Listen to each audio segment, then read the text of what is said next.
Olá pessoal, tudo bem? Então, a gente retornando do ponto que paramos. Então, falamos sobre as três possibilidades de desenvolver o que nós chamamos de danosidade social. Como dito a vocês, a primeira é justamente vinculada à ideia de uma danosidade por esfera ético-moral, a segunda por um critério normativo e a terceira a partir de um modelo que nós podemos delimitar a partir da construção do bem jurídico. Eu não vou trabalhar com vocês as outras duas de forma muito profunda, a gente já fez isso pessoalmente com vocês em sala de aula. O que a gente pode fazer agora é dar uma verticalizada maior no conteúdo que nos interessa de forma mais ampla, que é justamente o conteúdo do bem jurídico. Então, como eu disse a vocês em sala de aula, o, a ideia de delito como danosidade social é uma construção a partir da escola clássica, escola que remonta aos escritos de Beccaria, de Forba na Alemanha, de Rommel também na Alemanha, mas que essencialmente tem para nós, junto em Forba, algumas estruturações centrais do que nós vamos compreender como o modelo inicial de danosidade social a partir do que nós chamamos de direito subjetivo. Muito bem, que vem a ser chamado direito subjetivo para definir o que é a concepção de um delito.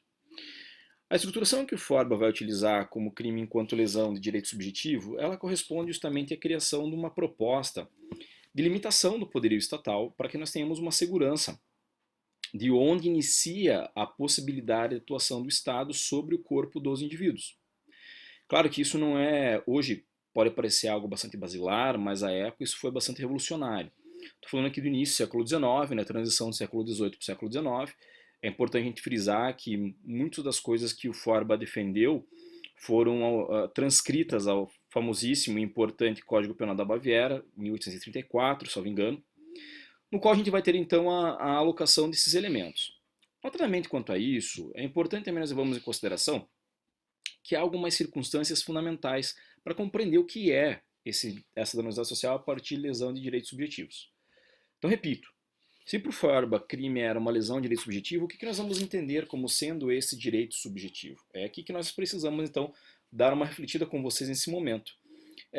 Direito subjetivo, como o próprio nome fala, é aquele que é inerente a sujeitos, óbvio, e ele prescinde, ele exige para sua existência, para sua categorização, um link entre o que nós podemos assimilar como facultas agendi, né? Ou faculdade do agente, faculdade do sujeito em exercê-lo.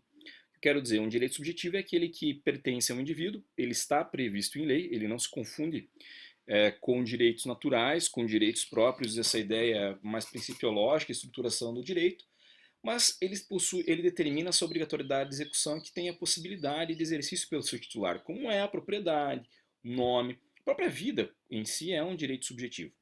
Nome, né? Entre outras possibilidades que podemos citar agora, mas acho que essas aqui são as mais simples.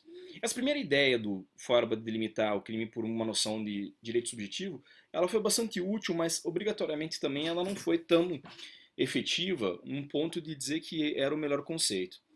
E o segundo momento, nós vamos ter logo na sequência, são autores contemporâneos um do outro, né?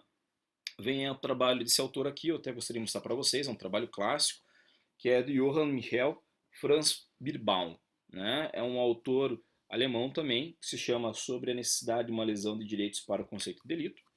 Uma versão espanhola do trabalho clássico desse autor, vocês encontram na biblioteca física da FAI, na qual também esse autor vai questionar essa ideia abstrata, mais, vamos dizer assim, um pleonasmo, né, mais subjetiva, apresentada por Feuerbach. Nessa estrutura, então, o Birbaum vai trazer para nós uma proposta um pouco mais materializada. Ele vai dizer que a noção de bem jurídico deve estar atrelada a valores que façam parte do panorama real, panorama concreto de existência de valores materializados da existência humana.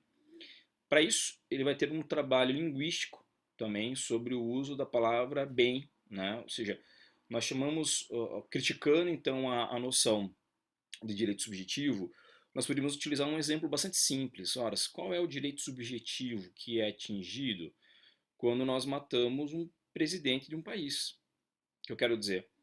Por que é mais grave matar o presidente de um país do que matar outra pessoa qualquer? É óbvio que tem vinculação com o fato dele representar, dele ser o representante político daquela nação. E assim sendo representante político daquela nação, tem um desvalor maior a conduta de quem atinge ou afronta esse bem jurídico chamado vida. Mas, pô, que então é, que direito subjetivo seria esse, né, a vida do presidente? Por tal razão, então, nesse exemplo bastante simplista, nós poderíamos ter em mente que não tem como ficar vinculado à ideia de crimes como lesão a direitos subjetivos. É uma ideia proposta bastante importante à época, porque ela é limitadora da atuação estatal, mas ela é insuficiente. Por conta disso, então, Birbaum vai apresentar essa reflexão crítica ao trabalho do Feuerbach e vai pedir vai expressar uma colocação muito mais vinculada à ideia, uma expressão muito mais adstrita, vinculada à ideia de materialidade de coisas que nós possamos valorar a partir de dados concretos. Para isso, é um jogo linguístico aqui que a gente vai ter que fazer para compreender, que diz respeito à palavra bem. Ora, o que é um bem? Bem é algo que nós damos um valor. Né? Fazendo aí um comentário bastante simplista, normalmente quando as pessoas se gostam, elas acabam chamando uma de meu bem, etc. Então, nessa lógica, o que é bem valorado, essas coisas, esses valores materializados que são valorados pelo direito, receberão o nome de bens jurídicos.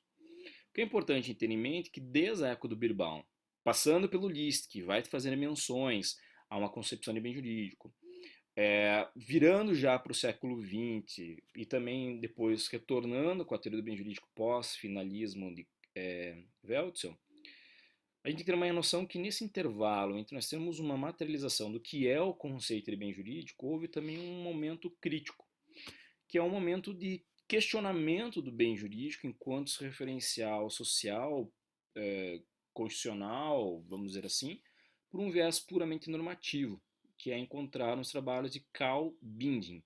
Vocês fiquem tranquilos, esses nomes que eu estou falando, eu estou me adaptando aqui ainda com o esquema dos slides e eu vou postar para vocês isso no material, tá? Podem ficar tranquilos que vocês não vão ficar tendo que adivinhar os nomes, porque além de eu mandar para vocês um roteirinho, eu vou passar também uns materiais os quais vocês serão obrigados a ler para preparação dos estudos, também para avaliação da matéria. Então, vamos lá. Então, o Binding, que é esse autor posterior, o Binding vai trabalhar com uma noção de que tudo que pode vir a ser crime deve estar delimitado num campo de normatividade, ou seja, o legislador vai poder dar essa conotação do que é ou não é danoso à sociedade. Ou seja, a origem sociológica, valorativa, axiológica do bem jurídico acaba sendo reduzida e acaba sendo direcionada para o campo mais de produção legislativa, entre as palavras. O legislador vai poder produzir bens jurídicos. E aqui nós temos um problema muito grave. Né? Há um trabalho do professor Fábio Dávila, que está publicado numa revista do Instituto Brasileiro de Ciências Criminais, a RBC Crim. O professor Fábio Dávila é professor da PUC Rio Grande do Sul, no qual ele faz um trabalho em homenagem a um professor português dele, do doutoramento dele em Coimbra, e ele faz um comentário muito importante. A lógica que nós temos é que o legislador não possa criar bens jurídicos. O legislador não pode inventar coisas. Porque senão assim a gente poderia, um exemplo que eu sempre dou a vocês em sala é perguntar, pode o legislador simplesmente decidir a partir da semana que vem que é crime usar, eu estou usando camisa azul, então que é crime usar camisa azul? Que é crime ter barba? Que é crime ter óculos preto? Não. O legislador não pode ter esse tipo de construção porque ele não pode inventar valores a serem preservados. Ele apenas, ao selecionar a matéria do injusto criminal, ele faz com que nós temos uma facilitação de identificação daquilo que a sociedade já entende como fundamental para a sua preservação. Por tal razão, quando nós temos então essa observação de que o binding vai vincular a ideia de que o bem jurídico está adstrito ao trabalho do legislador, a noção que nos passa então é que o legislador poderia criar bens jurídicos. Alguns autores brasileiros, vocês sabem que eu tenho uma index prohibitorum de alguns autores que eu não recomendo que vocês usem, alguns infelizmente fazem essa confusão.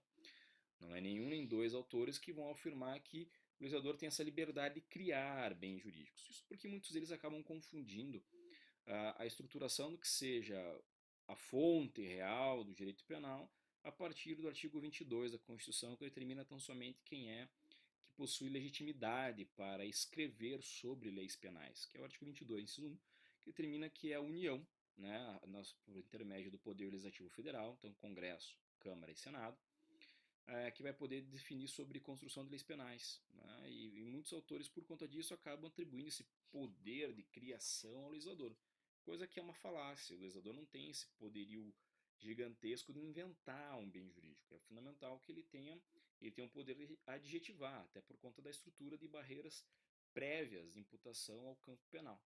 Tá? Então, para a gente encerrar esse bloco, repito, a ideia de limitação do poderio estatal surge com Schorba, passa por uma evolução do seu direito subjetivo, de crime como lesão a direito subjetivo, por uma noção já de valores materializados, né, de valores interpretados pelo direito, valorados pelo direito, ou seja, bens jurídicos, apresentada por Birbaum.